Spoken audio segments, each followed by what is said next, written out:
I just wanted to come on here and talk to you guys about some of the language that is often used when talking about mindfulness and meditation, because I understand that grasping the language and understanding it intellectually can be quite difficult if it's new vocabulary and you don't know how to actually bring it into your life. It just sounds like words. But how do we actually decode this language so we can understand it and use it effectively in our lives? So I'm going to start with two things. One is coming into presence. And what does that mean? And two, engaging with your senses. And what does that mean? And I'm going to talk about these two things because they're linked, okay? So coming into presence, we do that in two ways, either by using our breath or engaging with our five senses. So sight, sound, smell, touch, and taste. Coming into presence, this is the first one that I'd like to talk to you about because it's the aim of all mindfulness meditation practices. It's the aim to be able to work with the mind and to work with our thoughts and work with our emotions and to become an observer of our thoughts. And become aware of what is actually happening around us in the moment. Because when we come into presence, then we are telling our mind to stop thinking about the past or stop projecting towards the future, which we spend most of our lives doing in the past or in the future. Or we're living on autopilot, which means we're not really thinking about much. We're just going through the actions. We're just doing instead of being. And when we come into presence, we stop the thinking mind from doing all of that, and we are here and now, right? So we are right here, right now. And the only thing that is ever happening right here and right now is your breath, because it's always with you. You're always breathing in, you're always breathing out. So that is present moment living. And your five senses. So you're always seeing, you're always hearing, you're always touching something, whether it's your body connecting to the chair, right? So your sit bones connecting to the chair, your lower back touching the chair, your feet touching the earth, the ground, your hands touching the steering wheel, the seatbelt across your chest. You're always tasting something, whether it's food that you've just eaten or whether it's just the flavor that exists in your mouth naturally. But I mean, let's admit it, we're always eating these days. And what's the other one? So sight, sound, and smell, right? So we're always smelling, always. What we're smelling might be neutral, or it might have a scent or an aroma, but there's always something that we can engage our senses with. And that is coming into presence. Because when we're actively participating in our sensory organs, when we're actively participating and engaging with our senses, then we're living in the present. We're living in the here and the now. And so here are some ways that I practice engaging the five senses with my students, the children that I teach. So first you have to understand a little bit about mindfulness, a little bit about the body, a little bit about the breath, and then we start to build a foundation with everyday mindfulness. Okay, so how can we bring this into our lives every day, which we can do? Walking from your car to the store, walking from your house to school. There are so many opportunities for you to engage with your senses and for you to come into presence. So when I'm teaching everyday mindfulness to my children, to my students, we focus a lot on this.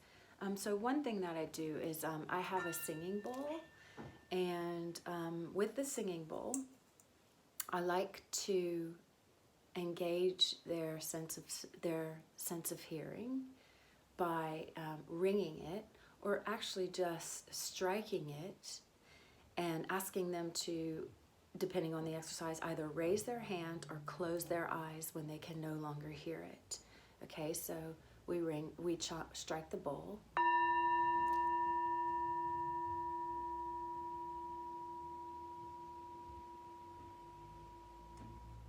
And then when they can no longer hear it, they raise their hand or close their eyes.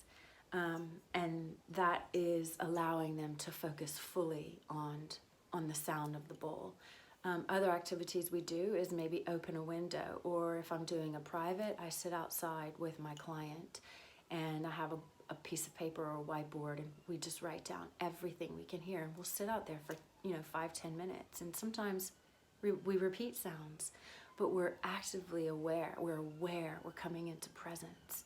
So we're not living in the past. We're not projecting towards the future. We're not lost in our thoughts. We're not lost in our ideas or our identities or our memories.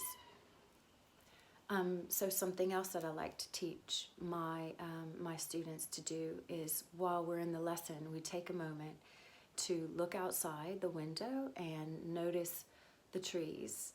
And then we look at the trees and we count the different colors that we can see on that one tree.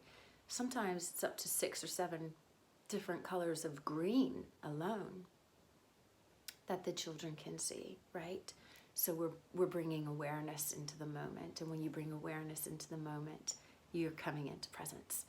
And then another thing that we do is we do a mindful mouthful. So I give them a raisin, which is, this is, a very well-known mindfulness technique, right? You give a student a raisin or a piece of chocolate or whatever, and you bring some curiosity to it, right? So you don't just pop it into your mouth and start eating it. You look at it, right? So you look at it, you look at your food, and you feel it. So you feel the texture. Is it hard? Is it soft? Is it squishy? Is it warm? Is it cold? You smell it. You hear it, although you can't, but once you're chewing, you can hear yourself chewing. You start to recognize sensations that might be happening in your body. Are you becoming impatient? Are you wanting to really eat this piece of chocolate or this raisin? Is your mouth starting to water, right? So present moment living, you're noticing your body's sensations. And then you put it in your mouth and you hold it in your mouth and you sit with it and you allow it to dissolve and then soften and then chew it, eat it.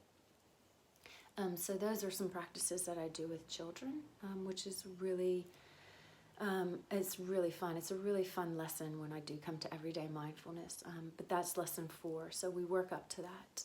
With adults, okay, one of my favorite things to do is to get into the bath, right, while the water is still running, and close my eyes and just listen to the water filling up the bath. It's just so beautiful. It sounds like a waterfall. It sounds like nature. And here I am, just in my bathroom in my South London flat, listening to water, run into my bath. And when your mind starts to wander, which it does, because we're always thinking, we're always feeling, there's no way we're going to shut that off. When your mind starts to wander, you just come back to the sound of the water. You come back into presence.